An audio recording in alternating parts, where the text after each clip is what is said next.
Homeopathy क्या है और इसके इलाज से क्या मरीज ठीक होते हैं? आइए आज हम जानते हैं थापे होम्योपैथी क्लिनिक के डॉक्टर निशिकांत थापे से। ह्यूमैनिटी अगर बरकरार रखना है तो अपनी लाइफस्टाइल बरकरार रखे। अपनी दिनचर्या में विटामिन अपने शरीर को दे। अभी के इस समय में हाइपरटेंशन और डायबिटीज लाइफस्टाइल डिसीजीज में एक तरीके से काउंट किया जाता है। बाहर का जंक फूड ना खाते हुए घर का ही खाना खाए और उसे ही सबसे ज्यादा महत्व दे। रोजाना दाल, हरी सब्जियां, अंडे, घी ये खाए, जिससे शरीर में ह्यूमैनिटीज बढ़ेगी और साथ ही व्यायाम, योगा, वॉकिंग, साइकिलिंग करे। नेचुरल प्रोसेस की अगर माना जाए तो कई बीमारी जैसे कैंसर और असाध्य रोगों का इलाज होम्योपैथी के जरिए किए गए और जल्द ही इसका ठीक होने का रिजल्ट भी मिला है। कई रोगों के उपाय और अपनी दिनचर्या को लेकर डॉक्टर निशिकांत थापे ने बताया। आइए मिलते हैं डॉक्टर निशिकांत थापे से। तो हमारे समक्ष है डॉक्टर निशिकांत थापे सर। सर आप एक होम्योपैथिक हो और आपका डॉक्टर थापे होम्योपैथिक क्लिनिक भी है। तो सर आप हमारे दर्शकों को ये बताइए कि जैसे low immunity, uncontrol blood sugar इस और हाइपरटेंशन के काफ़ी पेशेंट बढ़ रहे हैं। लोगों में एक संक्रमण के प्रति भी काफ़ी डर की भावना है।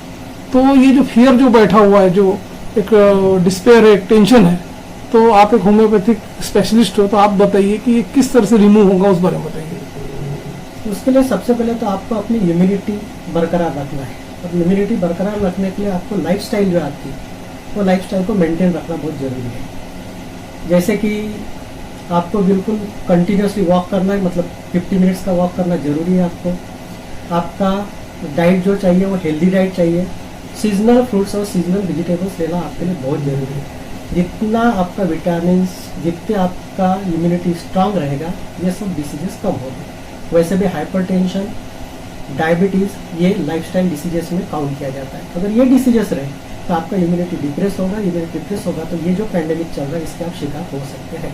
तो देखो, प्रोटीन में ऐसा है कि प्रोटीन अगर मार्केट से लेने से अच्छा अगर आपके घर में जो प्रोटीन अवेलेबल है, जैसे दाल हो गई, उसके बाद दूध हो गया, पनीर हो गया, अंडे हो गए, या फिर नॉनवेज खाने वाले जो भी रहेंगे, रेड मीट या जो भी हो गया, इन लोगों ने ये नेचुरल चीज़ लेनी चाहिए। बल्कि वो रेडीमेड वाला अगर लोगे तो उसमें क्या होगा ये आपको भी पता नहीं है। इससे अच्छा घर में अगर आप दाल लेते हो, एक कटोरी दाल, उसमें 2 चम्मच या 3 चम्मच घी डाल के अगर आप लेते हो, तो आपको ये समझिए कि आपका प्रोटीन इंटेक आपका दिन का सफिशिएंट हो गया। इसलिए ये इस टाइप से ही जो नेचुरल मिलता है वो लेना चाहिए। क्योंकि अभी फिर से आपको नेचुरल पे आना पड़ेगा, क्योंकि हम ये सब जितना भी आर्टिफिशियल या जो भी जंक फूड ले रहे हैं उसके कारण हम ज़्यादा शिकार हो रहे हैं इसका। देखो, अब गाउट की बात है तो गाउट यही कि अगर जो प्रोटीन हमारे बॉडी में जो प्रोटीन डाइजेस्ट नहीं होता, वही यूरिक एसिड में कन्वर्ट होगा और उसका गाउट होगा। दूसरी बात, अगर हम एक्सरसाइज नहीं करेंगे तो भी हमको तकलीफ होगी। ये सब चीज़ को अगर आपको अगर निकालना है, नहीं होना चाहिए, मतलब आगे भी आप अच्छे तरह से चलना, तो फिर वॉक करना कंपलसरी है, योगासन करना चाहिए, एक्सरसाइज करनी चाहिए। साइकिलिंग भी एक अच्छा विकल्प है, साइकिलिंग करना चाहिए। होम्योपैथिक ट्रीटमेंट के साथ में परामर्श में वही फिर से वो लाइफस्टाइल वाली बात आ जाती है। अगर पोस्ट कोविड वाला पेशेंट अगर आता है तो पोस्ट कोविड वाले पेशेंट ने अपनी रेगुलर एक्सरसाइज करनी चाहिए। प्राणायाम वाला एक अच्छा उसके साथ सप्लीमेंट करना चाहिए। और जो भी होम्योपैथिक बोलो या आयुर्वेदिक बोलो, नेचुरल जो भी मतलब एक ट्रेडिशनल जो भी ट्रीटमेंट है वो ट्रीटमेंट लेनी चाहिए। इवन इसमें होम्योपैथी का बहुत अच्छा रोल है। जो भी आपके नज़दीक के जो भी होम्योपैथिक डॉक्टर होते हैं, जो भी स्पेशलिस्ट होते हैं, उनकी तरफ जाना चाहिए, होम्योपैथी का ट्रीटमेंट लेना चाहिए।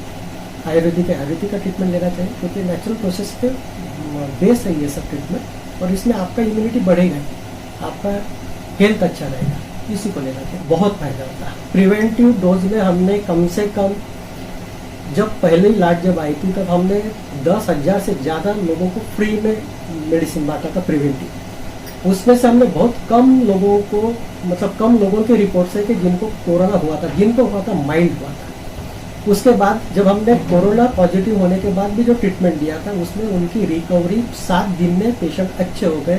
डेथ रेट बहुत निग्लिजिबल, हम नहीं बोल सकते। इवन उसके बाद किसी को अगर म्यूकोरमाइकोसिस हुआ था, जिसको कोई पेशेंट एडमिट भी हो गए थे, उनका म्यूकोरमाइकोसिस के भी पेशेंट हमने बहुत अच्छे से किए, बहुत अच्छा रहा। इवन अभी फिर से जो लाट आ गई, इसमें भी हम पेशेंट को प्रिवेंटिव डोज दे रहे हैं, प्रिवेंटिव डोज। और अभी बहुत माइल्ड सिम्टम्स है, घबराने की बात नहीं है। पेशेंट ने बराबर अपना लाइफस्टाइल और ये दवाई, होम्योपैथी की दवाई अगर लेते हैं एज ए प्रिवेंटिव बोलो या कोई सिम्टम दिखता है तो, और अभी जो ट्रीटमेंट चलेगी वो सिम्टोमेटिक पे ही चलेगी, सिम्टोमेटिक ट्रीटमेंट चलेगी। जो भी है, खांसी सर्दी है तो खांसी सर्दी की दवाई दी जाएगी, उसका फिर कफ का कैरेक्टर कैसा है, कब बढ़ता है, उस टाइप से थ्रोट में इन्फेक्शन कैसा है, क्या पेशेंट के सिम्टम्स है, सिम्टोमेटिक बेस्ड ट्रीटमेंट रहेगा और बहुत अच्छा रिजल्ट है। होम्योपैथी में हमने बहुत पेशेंट को अच्छा किया। इवन केरला का रिपोर्ट है कि केरला के स्कूलों में एज ए प्रिवेंटिव करके आर्सेनिकल 30 पूरे केरला स्टेट में दिया गया है, ये डॉक्यूमेंटेड है।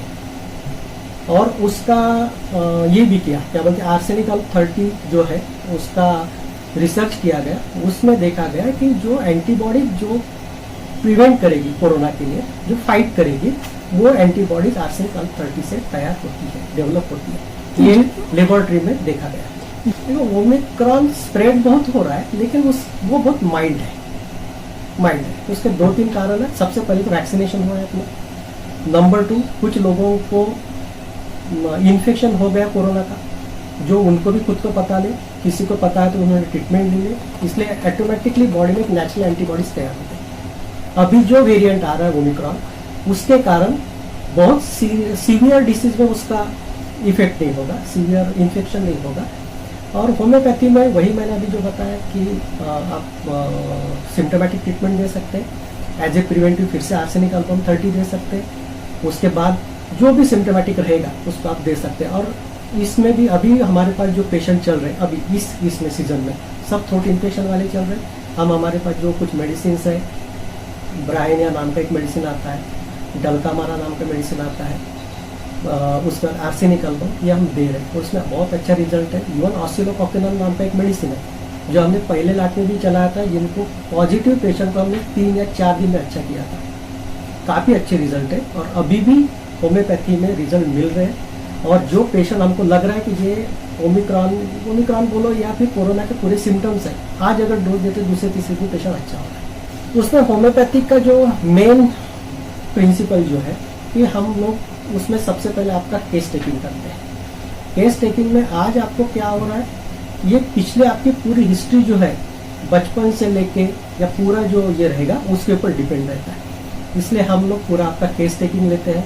उसके बाद आपका मेंटल फिजिकल मतलब आपका मानसिक स्थिति कैसी है, आप दिखते कैसे हो, आपका खान पान कैसा है, आपका लाइफस्टाइल कैसा है, उसके ऊपर भी कुछ मेडिसिन निकलते हैं। और उस मेडिसिन से हम पुराने से पुराने जिसको हम असाध्य रोग जिसको बोलते हैं उसको भी होम्योपैथी से ट्रीट कर सकते हैं। ऐसे कई डॉक्यूमेंटेड केसेस है हमारे पास। इवन कैंसर की भी बात करेंगे तो कैंसर में भी हम फर्स्ट सेकंड स्टेज में अगर हमारे पास पेशेंट आता है तो क्योर हो गए पेशेंट। ऐसे कई पेशेंट है कि जिनका कैंसर का प्रोसेस वहीं के वहीं रुक गया और उनका लाइफस्टाइल मतलब उनकी लाइफ स्पैन जो बोला था किसी स्पेशलिस्ट ने कि भाई 2 या 3 साल ये जिएगा करके, उनको 10-10 साल हो गए, पेशेंट अभी भी अच्छे हैं। इकोनॉमिकली भी पेशेंट को सस्ता होता है, बहुत सारे मेडिसिन नहीं रहने के कारण बैड इफेक्ट भी कम रहते हैं और पेशेंट का लाइफ स्पैन बढ़ जाता है। और पेशेंट को लेने के लिए तकलीफ नहीं, क्योंकि उसका हमारा जो एक प्रिंसिपल रहता है रैपिड जेंटल एंड परमानेंट करके, एक्शन फास्ट होती है। लोग बोलते हैं होम्योपैथी का एक्शन लेट होता है, लेट नहीं होता, बहुत जल्दी से फास्ट होता है। जेंटल, कोई तकलीफ नहीं, आपको ना हमने इंजेक्शन किया ना कुछ किया, बस मीठी गोली दी और मीठी गोली से आपको अच्छा किया। और जो है परमानेंटली, अब परमानेंट में ऐसा थोड़ा लाइफस्टाइल का भी इश्यू आता है, इसलिए परमानेंट हम बोल सकते हैं, लेकिन अगर पेशेंट ने बराबर लाइफस्टाइल अगर एडॉप्ट की तो परमानेंटली उसका क्योर नहीं होता। ये अभी की जो सिचुएशन है, जो पैंडेमिक चल रहा है, उसमें तो सबसे पहले एक नेचुरल लाइफस्टाइल, भीड़ भाड़ से थोड़ा दूर रहना, जो हम नॉर्मली बोलते हैं कि एसएमएस में हमने बोल दिया कि भाई सैनिटाइजेशन करो, मास्क वियर करो, फिजिकल डिस्टेंसिंग रखो, ये चीज़ें कंपलसरी करनी चाहिए, भीड़ भाड़ से दूर रहना चाहिए और अपने लाइफस्टाइल को अच्छे से ये करना चाहिए।